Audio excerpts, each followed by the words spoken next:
Day 3లో 3-4 places cover చేశాను కాబట్టి video చాలా లెంతీగా ఉంది. అందుకనే డే 3లో ఇది పార్ట్ 2 వీడియో అనుకోండి. చూడండి, ఎత్తైనటువంటి ఇసుక కొండలు చూడండి, మొత్తం ఇసుకనే చూడండి, అదంతా ఎదురు కనబడుతుంది కదా. అదే రైట్ సైడ్ మరి బౌద్ధ భిక్షుల సమాధులు అనుకుంటా. అదేవిధంగా పొడవైనటువంటి చెట్లు, ఆకాశం చూడండి, నీలాకాశంలో మరి తెల్లటి మేఘాలు చాలా అందంగా కనిపిస్తున్నాయి. ముందు కనబడుతుంది కదా, అదే తిక్సే మానిస్ట్రీ. మనము లాస్ట్ వీడియోలో షే మొనాస్ట్రీ లేదా షే ప్యాలెస్ చూసాం కదా. అక్కడ నుంచి కేవలం 4 కిలోమీటర్ల దూరంలోనే ఈ తిక్సే మొనాస్ట్రీ ఉంది. చూడవచ్చు దానికి సంబంధించినటువంటి ఆర్చ్. అదేవిధంగా రైట్ సైడ్ చెంబా హోటల్ అండ్ రెస్టారెంట్ అని ఉంది, అంటే మనం ఇక్కడ స్టే కూడా చేయొచ్చు. ఈ ఆర్చ్ నుండి లోపలికి వెళ్తే అదో మీకు లెఫ్ట్ సైడ్ కనబడుతుంది కదా, అదే తిక్సే మొనాస్ట్రీ. కేవలము 2 కిలోమీటర్ల దూరంలో ఉంది.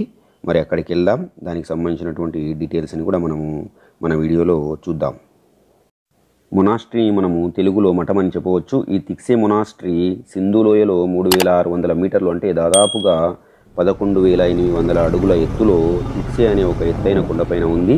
ఈ మొనాస్ట్రీ మొత్తం 12 అంతస్తులతో నిర్మించబడి ఉంది. చూడవచ్చు మీరు, ముందు కనబడుతుంది లెఫ్ట్ సైడ్లో, అదే తిక్సే మొనాస్ట్రీ.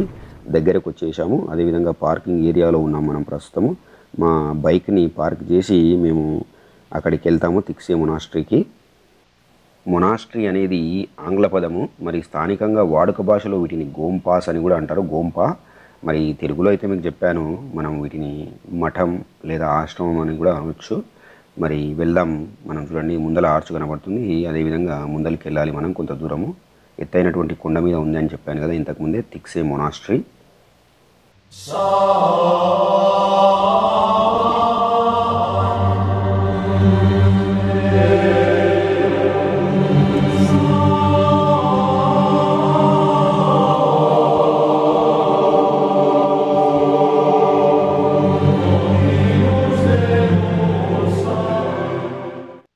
చూడండి, ప్రవేశ మార్గంలోనే టికెట్ కౌంటర్ ఉంది. ఒక్కొక్కరికి 40 రూపాయల చొప్పున మనం టికెట్ తీసుకోవాలి లోపలికి వెళ్ళడానికి. అదేవిధంగా ఇది క్యాంటీన్. అదేవిధంగా ఇక్కడ మనం ఏమైనా మీల్స్ కానీ ఇంకేమైనా చేయొచ్చు. దాంతోపాటు లోపల వేరే షాప్స్ కూడా ఉన్నాయి, రకరకాల షాప్స్. అంటే బౌద్ధ మతానికి సంబంధించినటువంటివి మరి అన్ని వస్తువులు దొరుకుతాయి అనుకుంటా. పుస్తకాలు కూడా ఉండొచ్చు. మేము లోపలికి వెళ్ళలేదు, డైరెక్ట్గా నేరుగా మానిస్ట్రీలోనికి వెళ్తున్నాము. ఇంకా పైకి వెళ్ళాలి మనము.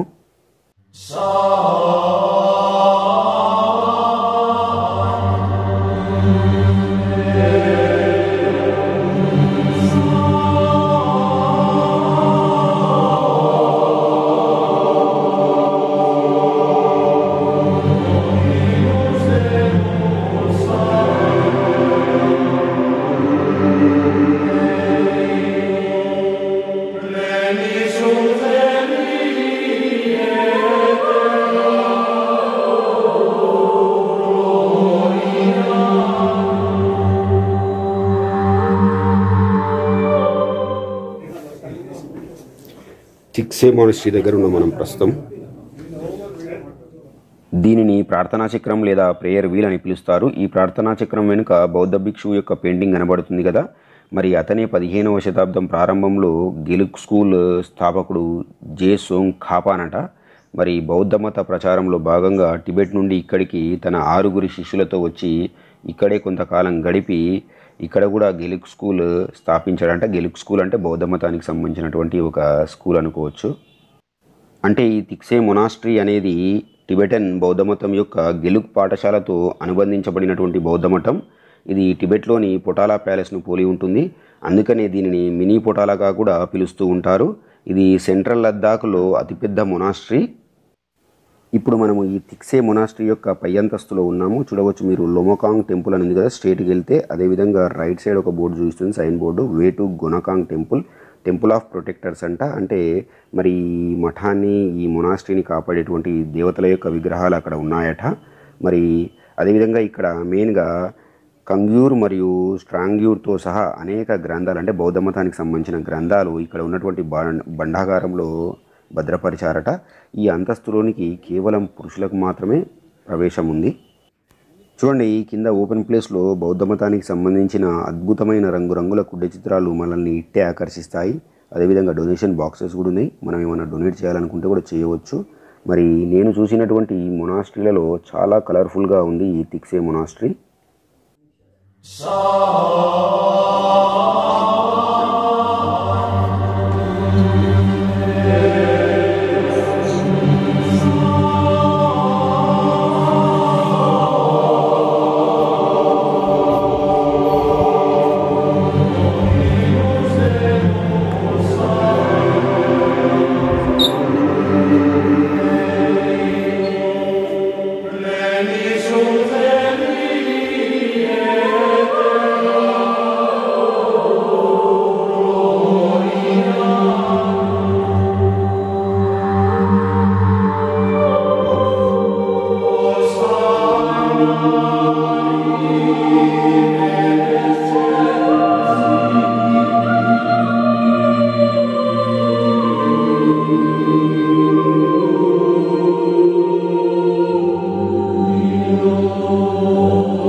ఇప్పుడు నేను కుడివైపున ఉన్న మెట్ల మార్గం గుండా పై వరకు వెళ్తున్నాను. మీరు చూడవచ్చు అక్కడ స్ట్రేట్గా ఒక లేడీ కనబడుతుంది కదా. అదేవిధంగా లోపలికి వెళ్తే ఈ తిక్సే మానెస్ట్రీ యొక్క మెయిన్ టెంపుల్ అంటే మైత్రేయ బుద్ధ టెంపుల్ వస్తుంది. కానీ నేను లెఫ్ట్ సైడ్ టర్న్ అవుతున్నాను. చూడవచ్చు మీరు, ఇది తారాదేవి మందిరం అట. మరి బౌద్ధ మతానికి సంబంధించినటువంటి ఒక దేవతామూర్తి యొక్క ఆలయం అనుకోవచ్చు. మరి ఇక్కడ అన్ని గాజు బాక్సుల్లో రకరకాల అయినటువంటి దేవతామూర్తుల యొక్క విగ్రహాలు పొందుపరచడం జరిగింది. మీరు చూడవచ్చు, చిన్నగా ఉంది. కాకపోతే ఇక్కడ మెయిన్గా వచ్చేసి తారాదేవి అన్నట్టు, తారాదేవి విగ్రహం పెద్దగా ఉంది. అదేవిధంగా తారాదేవికి సంబంధించిన సమాచారం మనం ఇక్కడ చూడవచ్చు. చూడండి, ఇక్కడ అన్ని విగ్రహాలు లోపల చాలా భద్రంగా పొందుపరచడం జరిగింది. ఇక్కడ మధ్యలో మనకు ఇప్పుడు కనిపిస్తుంది కదా, ఈమెనే తారాదేవి. మరి ఆమె యొక్క దేవతామూర్తిని మనం ఇక్కడ చూడవచ్చు. అదేవిధంగా ఇక్కడ నుంచి మనము బయటికి వెళ్ళి ఇప్పుడు మెయిన్ టెంపుల్ మైత్రేయ బుద్ధను దర్శించుకుందాం. 1970వ దశకంలో 14వ దలైలామా ఈ మొనాస్ట్రీని దర్శించుకున్నాడట. మరి ఆయన జ్ఞాపకార్థం ఏర్పాటు చేయబడినటువంటి విగ్రహమే ఈ మైత్రేయ బుద్ధ విగ్రహం. మరి ఈ ఆలయంలో ఏర్పాటు చేయడం జరిగింది. మరి లోపలికి వెళ్తున్నాం, చూడండి మైత్రేయ టెంపుల్. మనము లోపలికి వెళ్దాం. చూడండి, ఎంట్రన్స్లోనే చాలా అందమైనటువంటి విగ్రహం. అదేవిధంగా అందరూ ఫోటోలు వీడియోలు తీసుకుంటూ ఉన్నారు. మరి చాలా చక్కగా ఉంది ఈ విగ్రహము. మరి ఈ విగ్రహం వచ్చేసి దాదాపు 17 మీటర్లు అంటే 49 అడుగుల ఎత్తు, 2 అంతస్తుల్లో ఉందన్నట్టు. మరి రాగి, బంకమన్ను మరియు ఇతర పదార్థాల మిశ్రమాలతో ఈ విగ్రహాన్ని తయారు చేయించారట. ఈ మైత్రేయ బుద్ధ విగ్రహాన్ని ఫ్యూచర్ బుద్ధగా కూడా అభివర్ణించడం జరిగిందన్నట్టు. అదేవిధంగా చూడండి, ధ్యాన ముద్రలో ఉన్నటువంటి మైత్రేయ బుద్ధ విగ్రహం వచ్చేసి 2 అంతస్తుల్లో ఉంది. కింది అంతస్తు నుంచి మనం నడుగు భాగాన్ని చూడవచ్చు. అదేవిధంగా పై అంతస్తులో ఉన్నాం, మనము తల భాగం చూస్తూ ఉన్నాం. అదేవిధంగా కిరీటం చూడండి ఎంత అందంగా ఉందో. తర్వాత మేము ప్రక్కనే ఉన్న రక్షక దేవతా మందిరంలోనికి వెళ్ళడం జరిగింది. మరి ఇక్కడ మేము వచ్చేసి మహాకాల విగ్రహము, అదేవిధంగా వజ్రభైరవ, ఈయననే మరి యమతక అని కూడా పిలుస్తారు. యమతక అంటే యమధర్మరాజు, గాడ్ ఆఫ్ డెత్ అంటే మృత్యువు నుంచి కాపాడే దేవుడిగా కూడా మరి బుద్ధిస్ట్ పురాణాల్లో ఉందంట ఈయన గురించి. మరి నవంబర్, డిసెంబర్లో అయితే ఇక్కడ పెద్ద ఎత్తున మొనాస్ట్రీ ఫెస్టివల్ నిర్వహిస్తారట. ఇక్కడ కూడా బౌద్ధ మతానికి సంబంధించిన చాలా గుడ్డ చిత్రాలు, పెయింటింగ్స్ ఉన్నాయి. ఈ ఆలయానికి ఎడమవైపున ఉన్న మెట్ల మార్గం గుండా వెళ్ళాలి. మరి మేము ఇక్కడ నుంచి బయలుదేరబోతున్నాం ఇప్పుడు. మరి నెక్స్ట్ ఎక్కడికి వెళ్తామో తెలియదు, చూడాలి. ఇయర్స్ ఉంది కదా, ఆ సినిమాలో ర్యాంచో స్కూల్ అని చూపిస్తారు. ఇక్కడికి ఇది కూడా ఒక వ్యూ పాయింట్ లాగా పెట్టిండు. పార్కింగ్ లైన్ మే పార్క్ కరే, మేము మా బండిని పార్క్ చేసినాము. చూద్దాం, లోపలికి వెళ్తున్నాం. ర్యాంచో స్కూల్, ఇది కూడా ఒక view point. And the particular needs of this developing community. Conversations with ఇది Rancho school. teachers and spiritual leaders have highlighted the importance of teaching to everyone while accepting them to their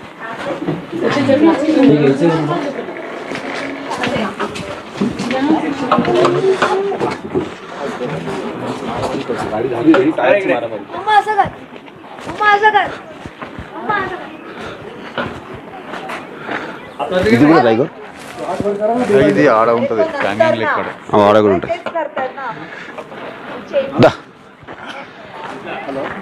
Rancho school ప్రెమిసెస్లో ఉన్నాం మనం ప్రస్తుతం.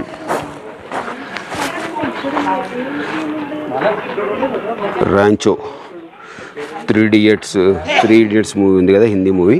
ఆ మూవీలో ఆమీర్ ఖాన్, మాధవన్ వీళ్ళు ముగ్గురు, ఇంకొక hero పేరు ఉంది కదా.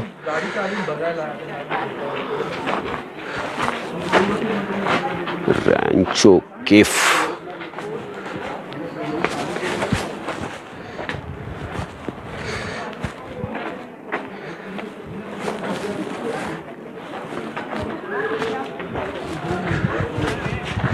ఏం లేదు, ఒక స్కూల్ ఉంది. అదేవిధంగా 3 ఇడియట్స్ మూవీలో ఆ వాల్ ఫేమస్ అన్నట్టు, అంతే, ఏం లేదు. పెద్ద చూడదగ్గ ప్లేస్ ఏం కాదు. ఏంటంటే ఇది కూడా ఒక వ్యూ పాయింట్ని చేసేసింది ఇక్కడ. ఆ డ్రమ్ములల్లా ఇక్కడ ఫొటోస్ తీసుకోవడానికి ఈ వాల్, అంతే. మూవీలో ఈ వాల్ చూపించింది మనకు.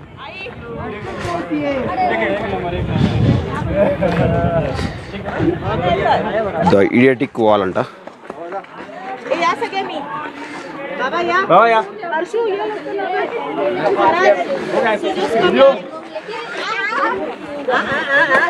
ఈ వాల్ మూవీలో చూపెట్టిన అంతే, ఇంకేం లేదు. ఈ వాల్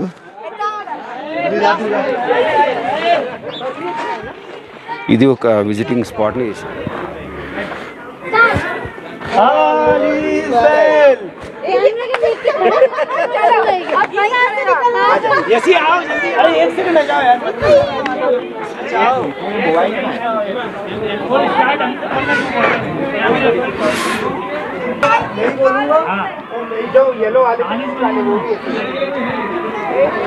ఇదంతా ర్యాంచో స్కూల్ ప్రెమిసెస్. 3 Idiots మూవీలో చూపించబడేటువంటి వాల్ అది మీకు వెనుక కనబడుతుంది కదా, ఆ వాల్ వచ్చేసి 3 Idiots మూవీలో చూపించారు. इधर देखो, इधर दिखाओ, हाय बोलो. झूले झूले झूले. ఇది మా బైక్. మరి మేము ఇక్కడ మ్యాగ్నెటిక్ హిల్కి వెళ్ళే దారిలో ఒక చిన్న వ్యూ పాయింట్ దగ్గర ఆగినాం, కొద్దిగా టీ తాగుదాము.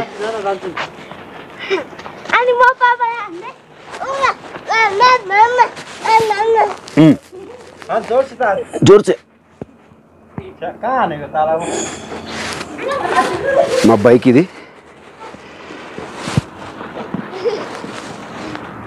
మొత్తం కొండలే కొండలు. ఇంకొద్ది దూరం పోతే మ్యాగ్నెటిక్ హిల్, పత్తర్ సాహెబ్, అదేవిధంగా మరి సంగం జన్స్కర్ అండ్ రివర్ ఎదురు ఇంకోటి సంగం పాయింట్ ఉంది. గురుశ్రీ పత్తర్ సాహెబ్ లోపలికి వెళ్ళాలనుకుంటా. అడ్డం రాకరా జర సాహెబ్ అంటే సాక్స్ వేసుకోకూడదంట. తీయొచ్చంట, అడిగి చెప్పాడు తీసుకోవచ్చంట. మనము ఆడ ఫోటో తీసుకోవద్దంట, మనం పోయి తీసుకోవద్దంట. దా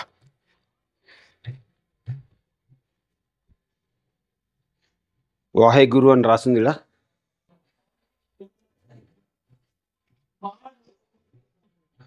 అంటే సిక్కు మతానికి చెందినటువంటి మరి గురు గోవింద్ సింగ్ జీ ఇంకా చాలామంది ఫొటోస్ ఇట్లా అంటే వరుసగా పెట్టిర్రు.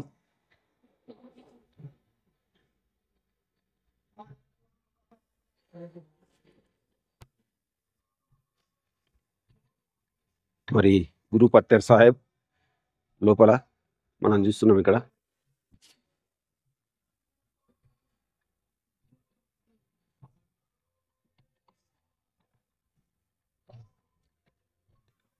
ఇదే ఇక్కడ చూడొచ్చు గురు పత్తర్ సాహెబ్.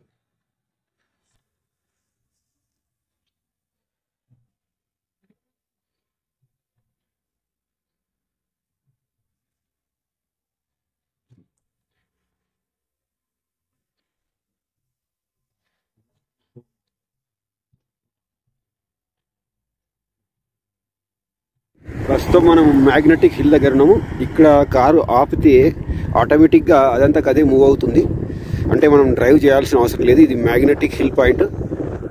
చూడండి, ఈ వ్యూ అయితే అద్భుతంగా ఉంది. ఇక్కడ లొకేషన్ అయితే చాలా అద్భుతంగా ఉంది.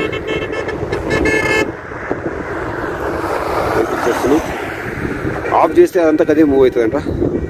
మ్యాగ్నెటిక్ హిల్ అంటే అయస్కాంత శక్తి ఉంది అన్నట్టు ఇక్కడ.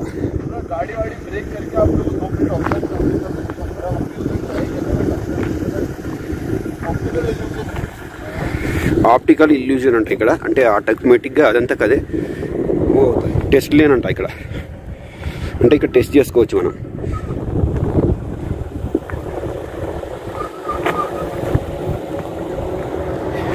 ఇక్కడ మరి డెజర్ట్ స్కూటర్స్ అనుకోవచ్చు. ట్రిప్ కొడతారేమో.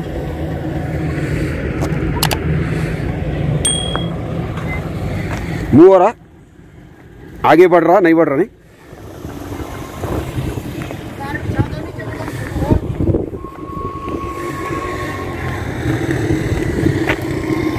అదేవిధంగా welcome to Ladakh, enjoy ATV ride at magnetic hill. అంటే ఈ కొండల్లో అంటే ఇసుకలో నడుస్తుంది. చూడండి, మాకు టైం లేదు రావడానికి. ATV రైడ్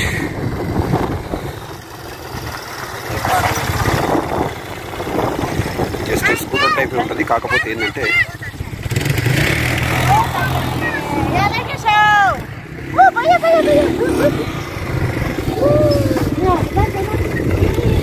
ఏటీవీ రైడ్ అంట. ఈ కొండల్లో రైడ్ చేయొచ్చు అన్నట్టు. మొత్తము డస్టీ ఏరియా అన్నట్టు. అంటే మనకు మామూలుగా ఎడారిలో నడుపుతారు కదా, ఒక విధంగా చూస్తే ఇది ఎడారి ప్రాంతం లాగానే ఉంది. ఈ మట్టి రోడ్లో ఈ ఏటీవీ రైడ్ అనేది ఉంటుంది. कितना भैया राइड के लिए टिकट कितना है पर हेड? कितने किलोमीटर? 2 किलोमीटर. ओके ओके आओ कभी ठीक है. अब टाइम नहीं है उधर जाना. ब्लॉग बना रहे हो? हाँ चलो ना आप आओ मैग्नेट हिल. हाँ बोलो. ये बड़ा वाला है, ये तो बच्चों का है. ये बड़ों का है. ठीक है ठीक है. आपका नाम? मेरा नाम स्काजी है. स्काजी. इधर से राउंड बोले तो किधर से? ये पूरा फ्लैग टू फ्लैग लगा हुआ है ना.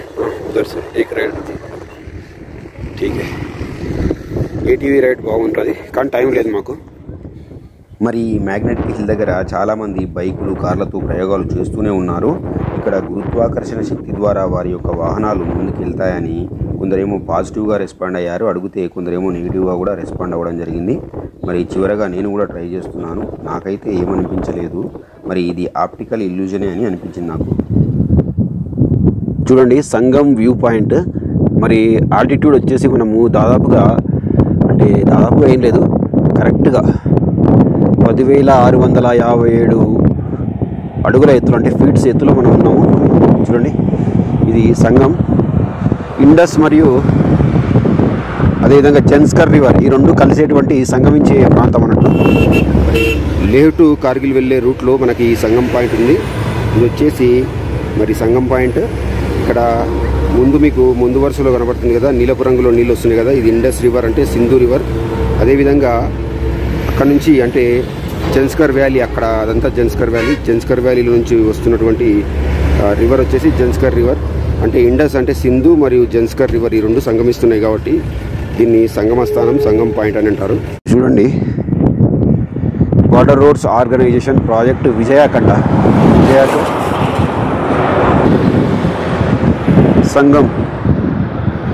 Sangam located in Nimmu on Leh-Srinagar highway is the confluence of Indus, Sindhu and Janskar rivers.